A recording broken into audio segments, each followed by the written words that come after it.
você entrou nessa, de cabeça? E aí foi. Hoje você é uma referência. Campanha da Fraternidade. 2008, Escolhe, Pois a Vida.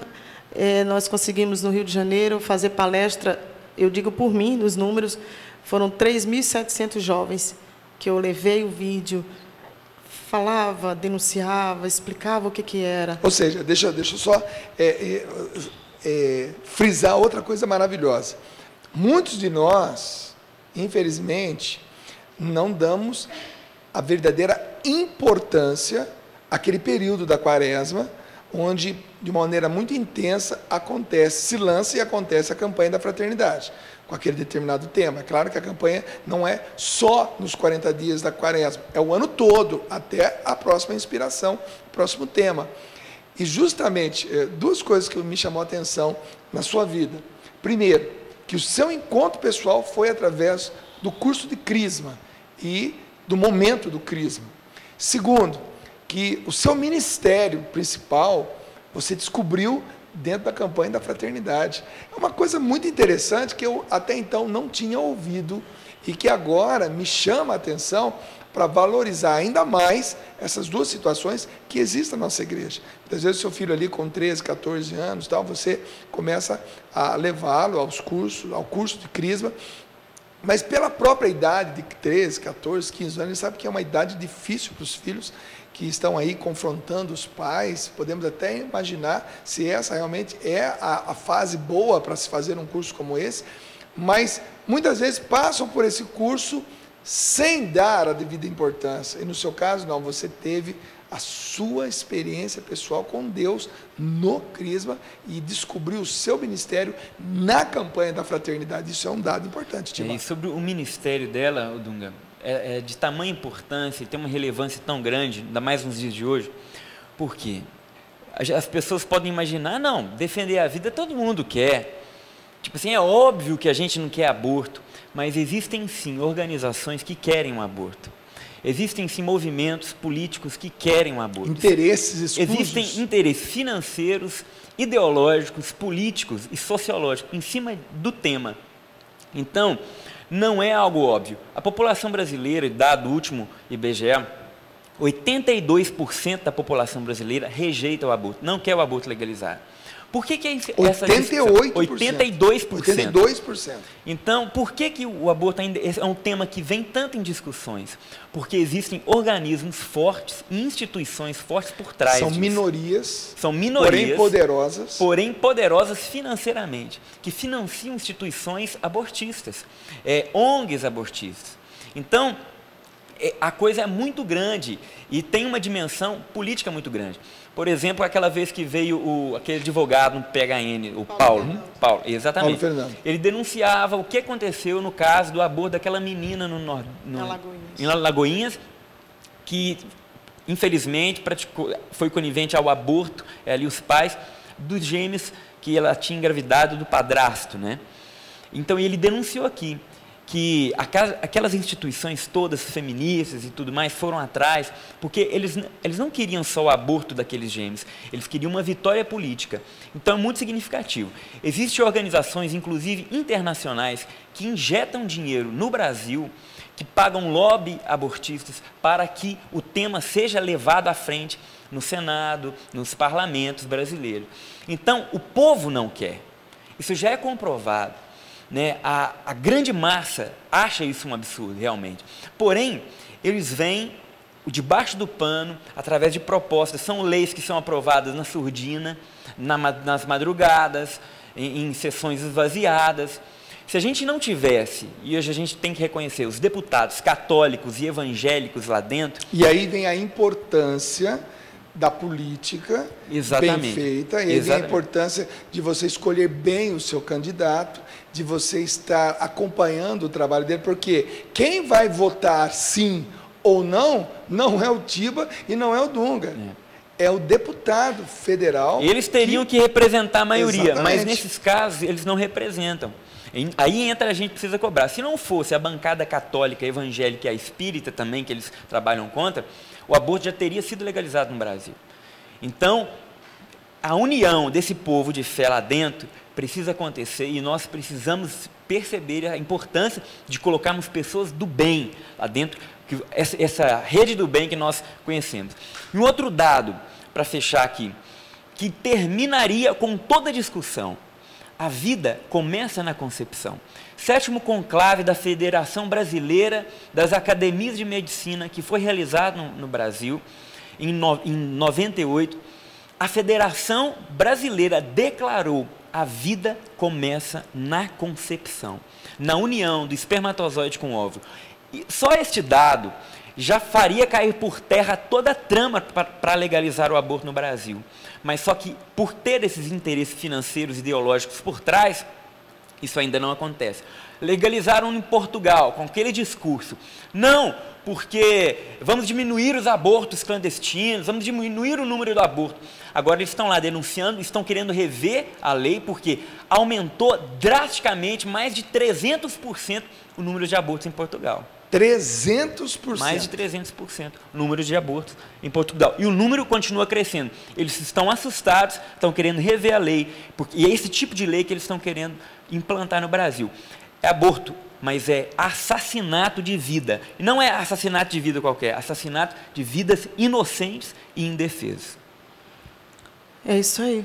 Agora, você me deu aqui esse bebezinho. Eu só vou retomar a campanha da fraternidade, porque nós conseguimos, na época, né, da campanha da fraternidade, panfletar. Nós fazíamos movimentos em praças públicas, falando sobre o valor da vida. E, nessa época, nós precisamos, e foi quando o Márcio Pacheco, seu amigo, uniu esforços conosco e abriu o Instituto Eu Defendo. Então, eu sou voluntária do Instituto Eu Defendo. Então, desde 2008, 2007, até hoje, eu trabalho fazendo esse atendimento pelo Instituto Eu Defendo. E isso é muito importante, porque o Instituto a gente atende desde a concepção até a morte natural. Então, tem um idoso que está passando a necessidade, a gente tenta direcionar para aquela pessoa. Então, a gente luta pela dignidade da pessoa. O bebê, esse fetinho aí, esse bebezinho, a maioria das meninas que nos procuram para fazer o aborto está com um bebê desse tamanho. E quando nós apresentamos aqui está teu filho, totalmente formado. Ela, como? Não é só uma bolinha de sangue? Eu falei, não, é uma vida. O teu bebê... Deixa a câmera dar um close aqui, enquanto você Essa aí é uma representação de um bebê de 10 semanas. Ou seja, a maioria dos abortos acontecem quando o bebê está nesse estágio. Nesse estágio. Ou seja, todo mundo... Sente dor. Sofre. Sem dizer fora as consequências que a mulher sofre. Já tem uma alma e uma alma adulta, porque a alma não cresce com o tempo. É uma alma adulta. Ou seja, é uma morte, um assassinato de realmente alguém vivo. Só falta crescer. Ou seja, muitas meninas, muitas vezes não orientadas, pensam, aquilo que você... É uma bolinha de sangue que eu vou tirar. Não. Está tirando alguém que já está praticamente formado. Que é único, né? Só falta crescer. Único. Pela nossa fé, único. Você não nasce duas vezes. Como é que tem sido o seu trabalho, visitando, fazendo a gente tem uma rede. Tá? Uhum. Nós trabalhamos realmente, assim, nós temos várias pessoas formadas, com formação no Brasil, e é um trabalho, sobretudo, de oração, de intercessão e de ação também. E a gente vai até essa jovem, nós não falamos apenas ao telefone, olha, não faz isso, não é isso. A gente quer olhar para ela, entender a situação, por que ela está procurando o aborto. O contexto da gravidez. Exato, porque, assim, algumas vezes, na maioria das vezes, é por adultério, ou praticou o ato sexual irresponsável, precocemente. Temos situações em que os pais levam as criança, porque você levar uma filha de 13 anos para cometer um aborto é uma coisa que a gente diz, meu Deus, como pode isso? É sangue do mesmo sangue, mas acontecem situações assim. Só para a gente entender a gravidade, quando um pai leva uma filha para cometer um aborto, independente de como foi a concepção dessa criança, na verdade, é um avô matando o neto.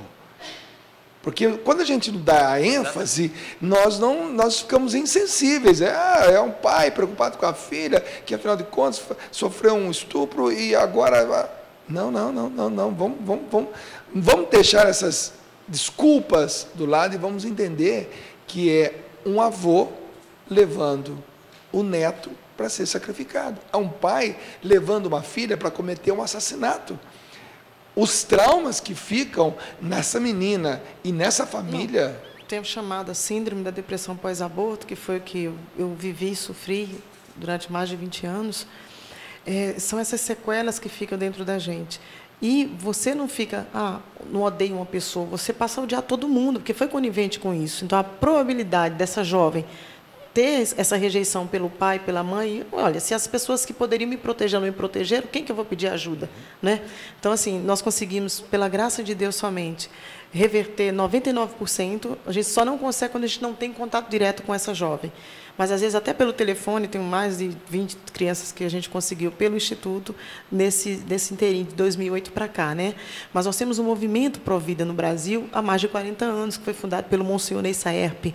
E daí, a Arquidiocese do Rio de Janeiro, reconhecendo essa missão, esse trabalho do Monsenhor Ney, trouxe um movimento para a Arquidiocese do Rio. Então, assim, nós pedimos hoje, e onde a gente vai nos estados, nas capitais, montar núcleos Provida, que a pastoral se crie essa comissão arquidiocesana, porque você consegue ter uma dimensão macro, você consegue ter pessoas que vão te ajudar nisso. Né? Em que sequência acontece isso? Sempre, quase todo dia, a gente tem denúncia. Né? Tem algumas, dos 4 últimos casos que eu recebi, que foram estupro, eu tratei pessoalmente, e pela graça, mais uma vez falando, que só pela misericórdia de Deus, porque nós não somos absolutamente nada. Você nos contava hoje, e aí a gente conseguiu salvar essa criança. Que você saiu do Rio de Janeiro e foi bater lá no Mato Grosso. Mato Grosso do Sul. E conta essa história para a gente. A gente vai para qualquer lugar. Ou seja, você que trabalha no Provida Rio de Janeiro, recebeu, digamos assim, uma denúncia e um pedido de ajuda também, é claro, lá do Mato Grosso, ou seja, vocês se viraram, compraram passagens, quer dizer, e você foi bater lá no Mato Grosso para conversar. Veja bem, o que é esse trabalho, gente? Uma adolescente, qual cidade? Campo Grande. Campo Grande.